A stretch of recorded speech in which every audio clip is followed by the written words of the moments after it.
Bonjour et bienvenue si vous nous rejoignez pour suivre en direct depuis la place Saint-Pierre notre rendez-vous du dimanche avec Pape François pour la prière de l'Angelus. Nous attendons l'arrivée du Saint-Père à sa fenêtre d'ici quelques instants.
Cari fratelli e sorelle, buongiorno.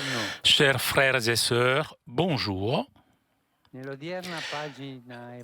le passage de l'Évangile d'aujourd'hui, Jésus avertit les disciples que le moment de la décision est venu. En effet, sa venue au monde coïncide avec le temps des choix décisifs. L'option de l'Évangile ne peut être différée.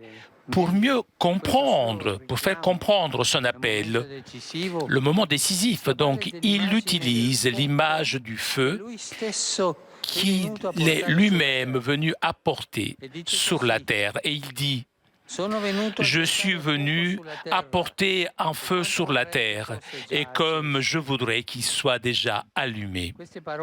Ces paroles ont pour but d'aider les disciples à abandonner toute attitude de paresse, d'apathie, d'indifférence et de fermeture pour accueillir le feu de l'amour de Dieu.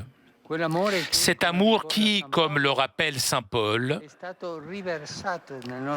a été répandu dans nos cœurs par l'Esprit Saint, puisque l'Esprit Saint qui nous fait aimer Dieu et qui nous fait aimer notre prochain, c'est le Saint-Esprit que nous avons tous à l'intérieur de nous.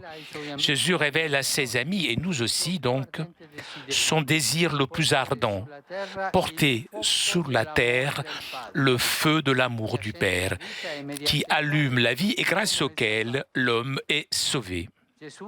Jésus nous appelle à répandre dans le monde ce feu, grâce auquel nous serons reconnus comme ses véritables disciples. Le feu de l'amour, allumé par le Christ dans le monde, grâce au Saint-Esprit, est un feu sans limite, c'est un feu universel. Cela, on l'a vu dès les premiers temps du christianisme. Le témoignage de l'Évangile s'est répandu comme un incendie bénéfique, en surmontant toute division entre individus, catégories sociales, peuples et nations. Le témoignage de l'Évangile brûle toute forme de particularisme et maintient la charité ouverte à tous, avec une seule préférence, celle envers les plus pauvres et les exclus. Adhérer au feu de l'amour que Jésus a apporté à la terre enveloppe toute notre existence et exige également une volonté à Dieu et être donc une volonté de servir les autres, adoration à Dieu et disponibilité de servir les autres, le prochain. La première, donc, adorer Dieu, cela veut dire aussi apprendre la prière de l'adoration que normalement nous oublions. Voilà pourquoi je vous invite vous tous à découvrir la beauté de la prière d'adoration et de l'exercer souvent, de la pratiquer souvent. Et ensuite, la deuxième, la disponibilité pour être au service des autres. Je pense avec admiration à tant de communautés et groupes de jeunes qui, même pendant l'été, se consacrent à ce service en faveur des malades, des pauvres et des personnes handicapées. Pour vivre selon l'esprit de l'Évangile, il est nécessaire que face aux besoins toujours nouveaux qui se dessinent dans le monde, il y ait des disciples du Christ capables de répondre avec de nouvelles initiatives de charité. Ainsi, l'Évangile avec l'adoration à Dieu et le service envers le prochain, les deux ensemble, donc, l'Évangile se manifeste vraiment comme le feu qui sauve, qui change le monde à partir du changement du cœur de chacun. Dans cette perspective, on comprend aussi l'autre affirmation de Jésus, rapportée dans le passage d'aujourd'hui, qui, à première vue, peut déconcerter. Pensez-vous que je sois venu mettre la paix sur la terre? Non, je vous le dis, mais plutôt la division. Il est venu séparer par le feu. Séparer quoi? Le bien du mal, le juste de l'injuste. Dans ce sens, il est venu diviser, à mettre en crise, mais de façon saine, la vie de ses disciples, brisant les illusions faciles de ceux qui croient pouvoir combiner vie chrétienne et mondanité, vie chrétienne et compromis de toutes sortes, pratiques et attitudes religieuses contre le prochain. Conjuguer la véritable religiosité avec des pratiques de superstition. Oh, beaucoup, des soi-disant chrétiens vont chez les vont se faire lire la main. C'est de la superstition, ça n'appartient pas à Dieu. Il s'agit de ne pas vivre de façon hypocrite, mais d'être disposé à en payer le prix pour des choix cohérents. Voilà l'attitude que chacun d'entre nous devrait essayer de chercher dans sa vie, la cohérence, et payer le prix d'être cohérent et cohérent avec l'Évangile.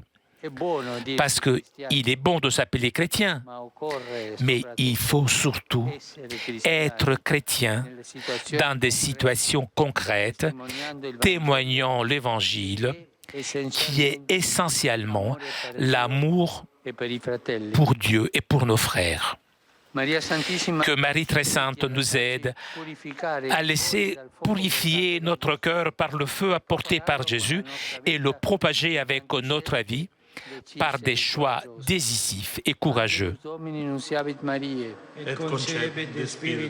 Ave Maria, gratia plena, Dominus tecum, benedicta tui mulieribus et benedictus fructus ventris tui, Iesus. Santa Maria, Mater Dei, ora pro nobis peccatoribus, nunc et in hora mortis nostre. Amen. Ecce ancilla Domini. Fiat mihi secundum verbum tuo. Ave Maria, gratia plena, Dominus tecum, benedicta tui mulieribus et benedictus fructus ventris tui, Iesus. Santa Maria, Mater Dei, ora pro nobis peccatoribus, nunc et in hora mortis nostre. Amen. Et verbum caro factum est. Habitavit in nobis. Ave Maria, gratia plena, Dominus tecum, benedicta tui mulieribus et benedictus fructus ventris tui, Iesus. Santa Maria, Mater Dei, ora pro nobis peccatoribus, nunc et in hora mortis nostre. Amen. Ora pro nobis, Santa Dei Genitris. Digni efficiamur promissionibus Christi.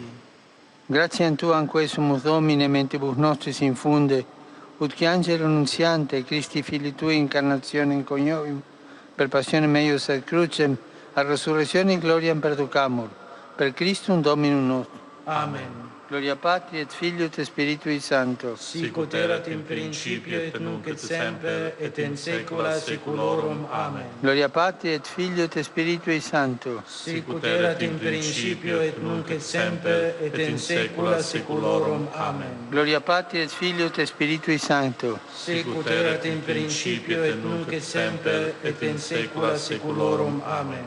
Pro fidelibus defuntis, requiem aeternam dona ei Domine. Et lux perpetua luce Deis. Requiescant in pace. Amen. Sit nomen Domini benedictum. Ex hoc nunc et usque in saeculum. Aiutorium nostrum in nomine Domini. Qui fecit caelum et terram. Benedicat vos, omnipotens Deus, Pater, et Filius, et Spiritus Sanctus. Amen.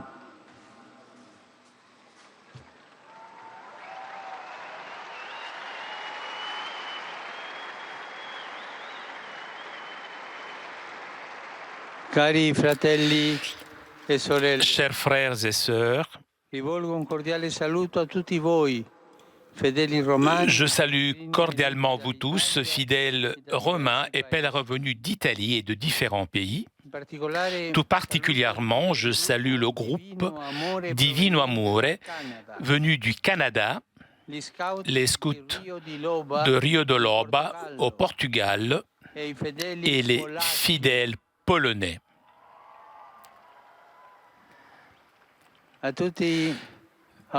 Je souhaite à vous tous un bon dimanche et s'il vous plaît, n'oubliez pas de prier pour moi.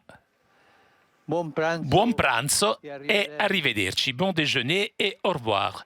Chers amis, nous arrivons à la conclusion de notre liaison avec Rome. Un grand merci à Pierre Cesbron qui était aujourd'hui à la technique. Merci au Vatican pour ces images et merci à vous pour votre fidélité. Prochain rendez-vous avec le Saint-Père, mercredi prochain pour l'audience à partir de 9h30. Ciao à tutti et bon dimanche.